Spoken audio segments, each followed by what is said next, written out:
जय श्री कृष्णा। राधे राधे भक्तों, कैसे हैं आप सब?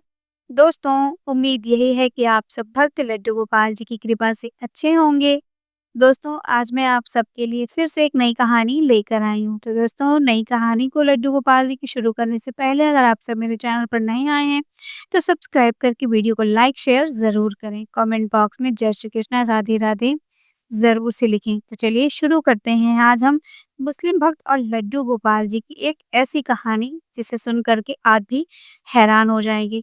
तो दोस्तों, कहते हैं कि मुस्लिम भक्त और लड्डू गोपाल जी की कहानियाँ जो होती हैं ना, वो सिर्फ भावात्मक नहीं है, बल्कि भक्ति की सीमाओं को भी वो लांघ देती हैं। ऐसे ही आज मैं आपको एक रुखसार जी की कहानी सुनाने जा रही हूँ, जो कि उत्तर प्रदेश के एक छोटे से गांव में रहती है। उनकी भक्ति मजहब की दीवारों को तोड़ दिया था दोस्तों।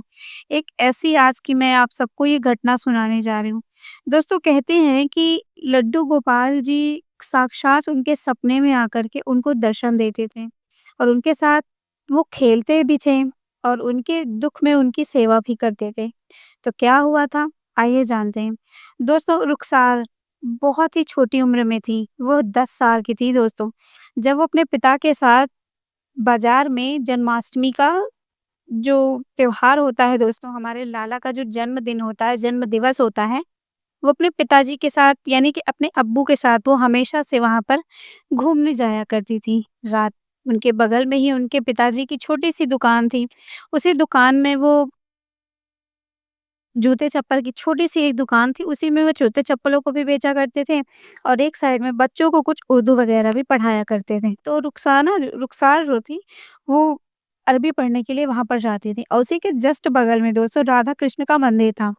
तो शाम का टाइम था, रुखसार अपने अब्बा से कहती हैं कि अब्बा, आज मैं यहाँ पर मंदिर में कुछ होने वाला है क्या? मेला लगने वाला है क्या?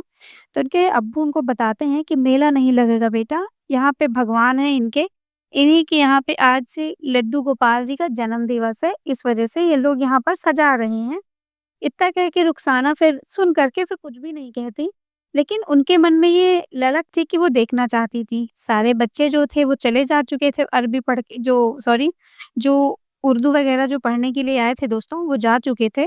उसके बाद रुखसाना अपने पिताजी के साथ ही रुक जाती हैं रात को, मतलब वो यहीं पर रहेंगी क्योंकि काफ़ी ज़्यादा भीड़ थी। तो उनके पिताजी ने कहा कि जैसे वो रोज़ जल्दी दुकान बंद कर देते थे, तो आज वो कम टाइम मतलब कम समय में दुकान नहीं बंद करेंगे, थोड़ा उनको टाइम लगेगा। तो रुखसाना भी कहती हैं कि हमें भी रुकना है, तो दोस्तों वो रुक जाती हैं।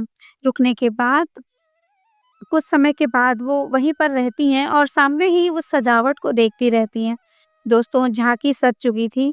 जो रुखसाना के पिताजी थे दोस्तों, उनके अंदर भी हिंदू और मुस्लिम को लेकर के कोई भाव ऐसा नहीं था कि उनके मन में ऐसी चीज़ें आएँ तो उनको ऐसा लगे कि मेरी बेटी को नहीं देखना चाहिए, उनके मन में ऐसी चीज़ें नहीं थी।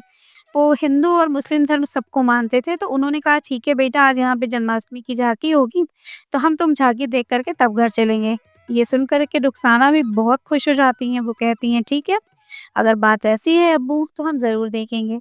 अब्बू और रुखसाना दोस्तों लड्डू गोपाल जी का जन्म देखते हैं, उनकी झांकी देखते हैं, कैसे भगवान पैदा हुए थे। प्रोजेक्ट वहाँ पर एक पर्दा लगा कर के दोस्तों उसको दिखाया गया कि कैसे-कैसे भगवान पैदा होते हैं, उनका जन्म होता है, कैसे नंद बाबा उन्हें गाँव पहुँचाते हैं।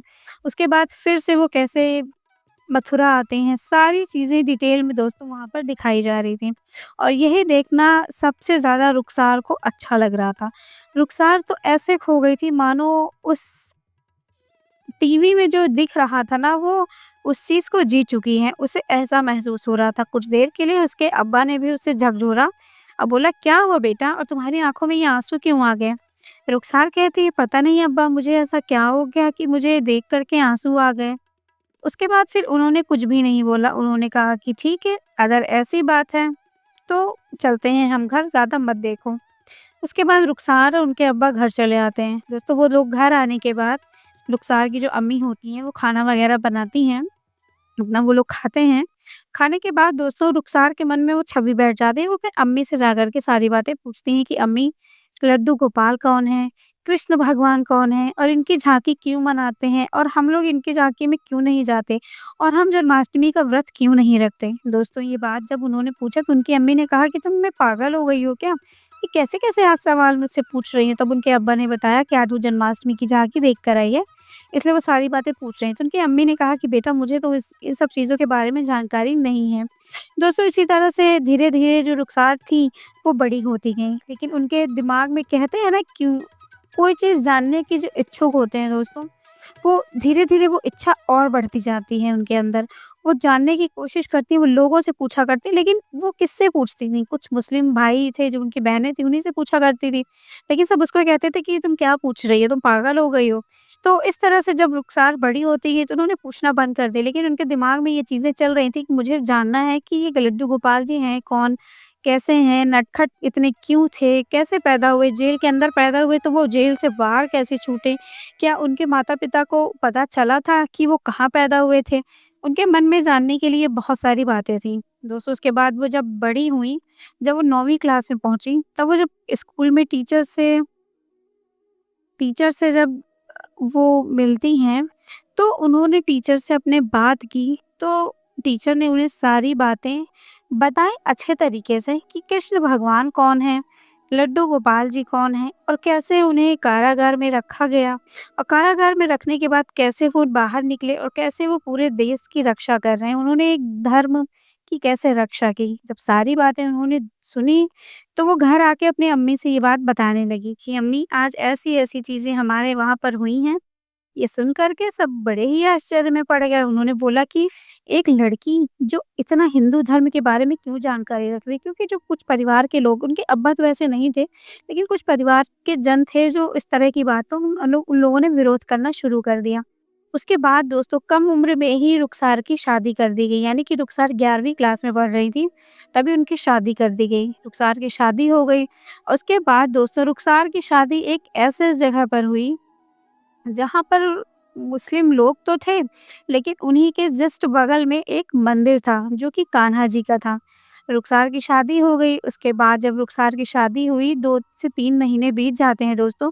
उसके बाद रुखसार जब घर से बाहर न पहले तो नई दुल्हन थी, तो वो बाहर नहीं निकलती थी। उसके बाद जब वो नई दुल्हन थी, तो निकलना नहीं था और अब जब वो निकलने लगी थी, जब उन्होंने सामने देखा कि वहाँ पर भगवान कृष्ण का एक मंदिर था। तो दोस्तों वो मंदिर ऐसी जगह पर बना था जहाँ मुसलमानों की बस्ती थी, तो इसलिए बहुत समय हो जाता था कि लोग वहाँ पर आकर पूजा-पाठ नहीं किया करते थे। लेकिन जब रुखसार ने ये चीज़ देखी तो उन्हें अच्छा नहीं लगा, तो वो वहाँ पर उनकी पूजा-पाठ भगवान का करने लगी। जब करने लगी दोस्तों तो एक दिन उनके घर में उनकी सास-ससुर ने देखा तो इस चीज़ पर उन्होंने विरोध किया कि हम मुस्लिम हैं, हम भगवान की पूजा करते हैं और तुम ऐसी बातें कर मतलब तुम ऐसी चीज़ें कर रही हो, हम नमाज़ पढ़ते हैं, तुम मुस्लिम होकर पूजा कर रही हो। तो रुखसार के की बहुत उम्र तो नहीं थी क्योंकि उनके अंदर अभी लड़कपन था। उन्होंने हर चीज़ में वो बहस करने लगी कि क्यों नहीं कर सकते? भगवान तो एक ही है ना, जब भगवान ने हमें एक ही बनाया है, तो हम क्यों ऐसी चीज़ें करें? लेकिन कहते हैं ना कि मुस्लिम धर्म जो हमारा धर्म होता है, वो हमें इस चीज़ की उनको इजाज़त नहीं दे रहा था, उनका मज़हब। तो इसी तरह से दोस्तों उन्होंने को लाख मना करने के बाद भी उन्होंने वही काम किया जो उनको मना किया जाता है, यानी कि भगवान की कृष्ण भगवान के मंदिर की उन्होंने सेवा करना शुरू कर दिया। दोस्तों इसी तरह से रुखसार को उनके हस्बैंड ने उनको मारा-पीटा भी, काफ़ी मार-पीट दिया था कि वो उनको हॉस्पिटल में भर्ती करना पड़ा था। उसके बाद रुखसार जब कुछ दिन के बाद आईं, तो उनकी फिर से वही आदत लग गई। वो घर में कुछ भी बनाती, तो भगवान को ले जाकर भोग लगाती। कृष्ण भगवान को ले जाके भोग लगाती और घर में उन्होंने नॉन-वेज बनाना तो बिल्कुल बंद ही कर दिया था।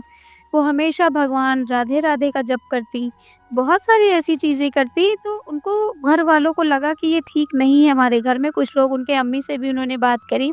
अम्मी से भी बात करने के बाद उन्होंने बताया कि हाँ, तुम आपकी लड़की ऐसे कर रही है। घर वालों ने कोई मतलब घर वालों ने भी समझाया कि हमारी बेटी बचपन से ही भगवान के उसमें रही है। हम लोग ने उनको बहुत सारी ऐसी चीज़ें उन्होंने बताई, लेकिन उन्होंने कहा कि हम आपकी बेटी को अब नहीं रखेंगे। उन्होंने ऐसी बातें की दोस्तों। घर वालों जो उनके माता-पिता थे, उन्होंने बहुत हाथ-पैर जोड़े, लेकिन उन्होंने कहा कि नहीं, एक ऐसी लड़की जो भगवान की पूजा करती है, हम इनको नहीं रख सकते। क्योंकि बहुत ज़्यादा विरोध हो गया था, गाँव वालों ने, मोहल्ले वालों ने बहुत कुछ कहना शुरू कर दिया था। उसके बाद दोस्तों कुछ वक़्त बीत जाता है। फिर उनके माँ-बाप उनको वहाँ से ले जाते हैं। जब उनके माता-पिता उनको वहाँ से ले जाते हैं, ले जाने के बाद दोस्तों फिर वो कुछ भी नहीं कहती, वो बस वहीं अपने घर मायके जाने के बाद भगवान में ही रमी रहती हैं। तो इधर उनके माँ-बाप भी इनको यहाँ से भगा देते हैं कि तुम्हें मतलब जब यही सब करना था तो तुम फिर शादी तुमने क्यों की? और शादी की तो तुम अच्छे से नहीं रही, तो माँ-बाप को भी ये चीज़ अच्छी नहीं लगने लगी, तो माँ-बाप ने भी उन्हें घर से निकाल दिया। दोस्तों निकालने के बाद रुखसार एक जगह पर जाती हैं, एक दूसरे गाँव में जाती हैं, जहाँ पर उनको कोई नहीं जानता था और रुखसार को देख कर के सब मतलब उनसे बात भी नहीं करना चाहते थे, कोई बोलता भी नहीं था क्योंकि वो नए गाँव में गई थी। नए गाँव में वो एक नीम का पेड़ था, उसी नीम के पेड़ के नीचे वो हमेशा बैठी रहती थी। तो एक आदमी वहाँ के थे जो आए, उन्होंने उनसे पूछा कि आप यहाँ पर क्यों बैठी रहती हो? तो क्या बात है? तो उन्होंने बताया कि मैं यहाँ पर इसलिए बैठी रहती हूँ क्योंकि मैं भगवान की पूजा करती थी और मैं मुस्लिम धर्म से हूँ और उन लोगों ने हमें गाँव से निकाल दिया और मेरे माँ-बाप ने भी मुझे निकाल दिया, अब मैं कहाँ जाऊँ? तो उन गाँव वालों ने कहा कि ठीक है, एक नदी है, नदी के किनारे एक छोटी-सी झोपड़ी बनी है। मतलब झोपड़ी क्या है, घर है कच्चा-सा, आप जाओ वहीं पर और वहीं पर रहो और वहीं पर रहो और हम आपको वहीं पर खाना भिजवा दिया करेंगे और आप मुस्लिम हो तो हमारे यहाँ मोहल्ले में ना रहो क्योंकि हम पंडित लोग हैं। तो हमारे यहाँ ऐसा नहीं है कि कोई मुस्लिम भी हमारे यहाँ आए, आ रही खाने की बात तो हम आपको खाना वहाँ पे भिजवा देंगे। दोस्तों इसी तरह से रुखसार वहाँ पर जाती हैं, वहाँ पर झोपड़ी जो होती है थोड़ी बहुत साफ करते हैं, उनको लोग कंबल और बिछाने का कुछ सामान दे देते हैं। कुछ लोग एक लोटा वगैरह दे देते हैं पानी पीने के लिए, उसके बाद वो वहीं पर चली जाती हैं। दोस्तों अब रुखसार शाम हो जाती है, शाम से सुबह हो जाती है और सुबह से फिर शाम हो जाती है। इसी तरह से 2 दिन बीत जाता है। जो लोगों ने कहा था कि तुम गाँव के किनारे जाकर रहो, हम तुम्हें पानी और खाना भिजवाएँगे, उन्होंने खाने की तो बात छोड़िए, कोई आदमी भी वहाँ पर नहीं दिखा था। अब रुखसार थोड़ा हल्का ठंड का मौसम भी शुरू होने वाला था, रुखसार वहीं पर झोपड़ी जैसा जो बना हुआ था, वहीं पर लेटे-लेटे उन्होंने मतलब रात काट दी। उसके बाद जब सुबह होती है, तो उनका कोई सर पे आके सहलाने लगता है और जब वो सहलाता हुआ देखती हैं, तो उनके सामने एक लड़का और एक लड़की रहते हैं। लड़के-लड़की को देखकर कहते हैं कि आप लोग यहाँ कौन हैं और आप लोग क्या खाना लेकर आए हैं? मैं 2-3 दिन से मैंने कुछ भी नहीं खाया। मुझे बहुत तेज़ भूख लगी है और आप जो है मुझे खाना दे दीजिए। तो वो लोग थाली में कुछ खाना लाए रहते हैं और वो उनको दे देते हैं। रुखसार बहुत जल्दी-जल्दी दोनों हाथों से खाना खाने लगती हैं और खाने के बाद कहते हैं कि अब जाकर मेरा पेट भरा। उन्हें धन्यवाद कहिएगा मेरी तरफ से। इसके बाद दोस्तों वो जो दोनों एक लड़की और एक लड़का आए थे वो चले जाते हैं। उसके बाद फिर दूसरे दिन फिर वो लड़का आता है और उसने इस बार एक लड्डू गोपाल जी वो ले आया था और उन्होंने लड्डू गोपाल जी रुखसार को देते हुए कहा कि ये लो कन्हैया, तुम इनकी से पूजा करो, देखना तुम्हारे सारे कष्ट सही हो जाएँगे। वो लड्डू गोपाल जी को ले लेती, बगल में नदी थी दोस्तों, नदी में स्नान कराती। वहीं नदी की जो गंगा जी का जो बालू होता है दोस्तों, उनके पास कुछ चंदन लगाने के लिए नहीं था, तो उसी चंदन को वो उन्हें लगा देती थी, बालू को चंदन स्वरूप लगा देती थी। और उसके बाद दोस्तों वहीं पर जो कुछ फूल थे, फूलों को लाकर चढ़ाकर और जो उनको भोग मिलता था, उसी भोग को वो भगवान को भोग लगा कर के खुद भी खाती थी। इसी तरह से दोस्तों 2 साल बीत जाते हैं। 2 साल बीत जाते हैं दोस्तों, धीरे-धीरे माफ़ कीजिएगा दोस्तों, इसी तरह से 2 महीने बीत जाते हैं। उन्होंने कहानी में कुछ ऐसा लिखा था तो थोड़ी-सी मिस्टेक हो गई, माफ़ कीजिएगा। तो दोस्तों इसी तरह से 2 महीने बीत जाते हैं। लगातार उनको हर रोज़ खाना जाता और बहुत ही अच्छे-अच्छे पकवान वो खाती।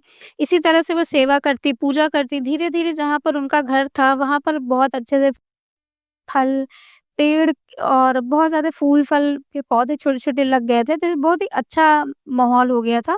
तो एक दिन वहाँ पर एक आदमी आता है और वो देखता है कि यहाँ पर रह कौन रहा है। उसके बाद वो गाँव में जाकर बताता है कि एक औरत रह रही है जो भगवान की पूजा करती है लड्डू गोपाल जी की और वहाँ पर बहुत ही अच्छा माहौल है, बहुत ही सुकून और शांति मिली हमें वहाँ जाकर। तो जो गाँव के लोग थे वो वहाँ पर भागते हुए आते हैं और कहते हैं कि अच्छा, दिखाओ चलो हमें। जब वो वहाँ का वातावरण दोस्तों देखते हैं तो बहुत ही खुशमय और बहुत ही शांतिमय था। वो उसी में खो जाते हैं, कहते हैं वाह! ये तो कितना अच्छा यहाँ का माहौल है। इतना सुन कर के वो फिर कुछ भी नहीं बोलती।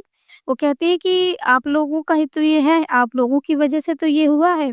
आप लोगों ने ही तो हमें हर रोज़ खाना भेजा और ये छोटे से गोपाल जी आप ही ने तो भेजे हैं। पूरे गाँव वाले खड़े होकर इस बात को सुनकर हैरान थे। जो एक आदमी मिला था जो पंडित था जिसने कहा था कि तुम जाओ और हम तुम्हें खाना भिजवाएँगे, वो आदमी मेन वहाँ के गाँव का सरपंच था। उस आदमी ने ये कहा कि माफ़ करना, मैंने तो तुम्हें कोई खाना भिजवाया ही नहीं और मैंने तो तुम्हें कभी लड्डू गोपाल जी दिया ही नहीं और तुम्हें पता है मैंने तुम्हें उस पेड़ के नीचे से क्यों हटाया था? क्योंकि तुम एक मुस्लिम धर्म की हो और इसीलिए जो मुस्लिम धर्म के होते हैं, उन्हें हम अपने गाँव में नहीं रखते क्योंकि हम जहाँ रहते हैं वो हमारे पंडितों का गाँव है। तो तुम ऐसा क्या कर रही हो यहाँ पर जो इतने सुंदर फूल हैं और तुम गोपाल जी की सेवा एक मुस्लिम होकर कैसे कर सकती हो? तो उन्होंने कहा कि जब हमारे मज़हब हमें मुस्लिम होने से भगवान को नहीं है दुःख, तो आपको क्या दुःख है और आप ऐसा क्यों कह रहे हैं? क्या मैं इंसान नहीं हूँ? क्या मैं भगवान की पूजा करने के लायक नहीं हूँ? क्या सिर्फ़ हिंदू ही भगवान की पूजा कर सकते हैं? उन्होंने ऐसी-ऐसी बातें कही दोस्तों जो सरपंच जी थे उनका मतलब मन पिघल गया। उन्होंने बोला कि सब कुछ तो ठीक है लेकिन माफ़ करिए मैंने आपको खाना तो नहीं भिजवाया तो आपको खाना लाद के देता कौन है? दोस्तों उसके बाद कुछ समय बीता, वो लोग वहीं पर थे। उसके बाद जो सरपंच थे वो अपने गाँव चले जाते हैं, फिर कुछ सारे लोग चले जाते हैं और शाम को फिर से उनके लिए वही 56 भोग की थाली आती है। और उस थाली को वो लेकर के आते हैं, 56 भोग की थाली आती है और वो कहते हैं कि लीजिए आपके लिए आज 56 भोग गाँव वालों ने भेजा है और आप इस खा लीजिए थाली को। जैसे ही वो अपने सब लड्डू गोपाल जी को भोग लगाती हैं और उनसे कहती हैं कि आप एक बात बताइए, आप तो वो नहीं है ना? क्योंकि गाँव वालों ने तो कहा था कि उन्होंने खाना तो भिजवाया ही नहीं, तो आप इस खाने को कहाँ से लाते हैं? आप हमें बताइए कि आप हैं कौन और कहाँ से आए हैं? दोस्तों, जैसे ही वो ये बात कहती हैं, वो हँसते हुए कहते हैं, "मैया, तुम ही तो मुझे हर रोज़ यहाँ बुलाती हो।" तभी वो कहती हैं कि, "नहीं, मैं तो तुम्हें नहीं बुलाती। तुम कौन हो? तुम मुझे सच-सच बताओ।" दोस्तों, इतना कहते ही वो सरपंच भी जो मेन आदमी था, वो सरपंच था जिन्होंने इनको रुखसाना को हटपटाया था वहाँ से, वो अंदर घुसते हुए वैसे ही कहता है कि, "अरे! तुम कौन हो? तुम सच-सच बताओ, तुम कहाँ से आए हो?" इतना कहते ही रुखसाना की आँखों से और उन जो सरपंच जी थे, जो वहाँ पे गए हुए थे, उनकी आँखों के सामने से वो एक लड़का और एक लड़की वो ओझल हो जाते हैं। ऐसा लगा कि वो अदृश्य हो गए, किसी को पता ही नहीं चला। दोस्तों, उसी समय पर कहते हैं कि जो सरपंच है, उनकी आँखें पथरा-सी गईं, उनके सुध-बुध गायब हो गए, उनको पता ही नहीं चला कि आखिर हो क्या गया। रुखसाना जो थी वो बड़ी ही हैरान थी। उसके बाद से रुखसाना की कोई कोई भी बोली मतलब जिसे कहते हैं ना कि बोली को बंद हो जाना, उसकी आवाज़ का बंद हो जाना, तो उसी समय से रुखसाना की आवाज़ बंद हो जाती है। उसके बाद दोस्तों गाँव वाले सरपंच जी को बहुत ज़्यादा डॉक्टर को दिखाते हैं, चीज़ें दिखाते हैं, लेकिन कुछ भी नहीं पता चलता कि ऐसा सरपंच जी ने क्या देख लिया था, जो इस तरह की चीज़ें हो गईं। कुछ लोगों का मानना ये है कि उन्होंने साक्षात कन्हैया को देख लिया था या कन्हैया के उस स्वरूप को देख लिया था जिससे उनकी आँखें पथरा गईं।